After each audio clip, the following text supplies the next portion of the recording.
নবী যখন মদিনায় 6 বছর কাটাইয়া ফেলছে, মক্কা বিজয়ের আওয়াজ যখন চলে আসছে, সিরিয়া থেকে, ইয়ামান থেকে, ফিলিস্তিন থেকে, ইরাক থেকে দলে দলে মানুষ নবীর কদমে এসে কি হওয়া শুরু করছে, মুসলমান হওয়া শুরু করছে। তখন আগে ছিল বেলালের মতো মুসলমান, আগে ছিল আবু হুরাইরার মতো মুসলমান, আগে ছিল জুলাইবিবের মতো মুসলমান রাদিয়াল্লাহু তাআলা আনহুম। এখন সিরিয়ার এমপি চলে আসে, এখন ফিলিস্তিনের মন্ত্রী চলে আসে, এখন ইয়ামানের প্রেসিডেন্ট বাদশাহ নবীর কদমে চলে আসে। ইসলামের প্রাথমিক অবস্থা ছিল দুর্বল, এর পরের অবস্থা হয়ে গেছে শক্তিশালী। এখন কোটিপতি নবীর কদমে চলে আসছে।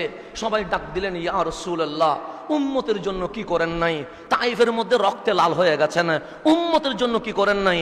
খানায়ে কাবার সামনে উটের বুড়ি তুলে দিয়েছে, আপনি একবারও উফ বলেন নাই। উম্মতের জন্য কি করেন নাই? 3-4 দিন আপনাকে ঘরে বন্দি করে দিয়েছে, আপনি একবারও চিৎকার করেন নাই। উহুদের ময়দানে দমদম মোবারক শহীদ করে দিয়েছেন, ঈমান দিলেন, কালিমা দিলেন, ইসলাম দিলেন, কোরআন দিলেন, আমাদেরকে উম্মত বানায়া জান্নাতি বানায়া দিয়েছেন। কামলিওয়ালা, আপনার কি লাগবে? গাড়ি, বাড়ি, টাকা পয়সা, ক্ষমতা যা লাগবে আমরা সব দিয়ে দিব। ইয়া রাসূলুল্লাহ, একবার বলেন আপনার কি লাগবে? আল্লাহ ডাক দিলেন, হাবিব। ওরা কি বলে? হাবিব বলে, মওলা, আজ ইসলামের বিজয়ের কথা চলে এসেছে। আপনি যে বলেছেন ইজা জাআ নাসরুল্লাহি ওয়াল ফাত, বিজয়ের ধ্বনি সিরিয়া, ইয়ামান, ইরাক সব জায়গায় আওয়াজ উঠে গেছে। এখন মন্ত্রীও আমার কদমে চলে আসে, এমপিও আমার কদমে চলে আসে, বাদশাও আমার কদমে চলে আসে।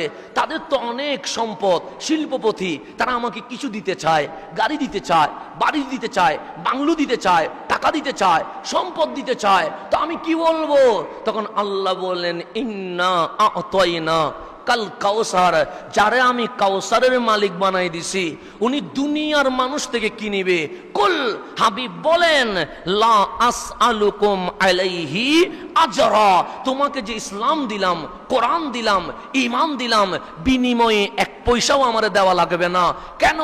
আমি রাসূল বিনিময় নিতে আসি নাই, আমি রাসূল উম্মতকে জান্নাত দিতে চলে এসেছে।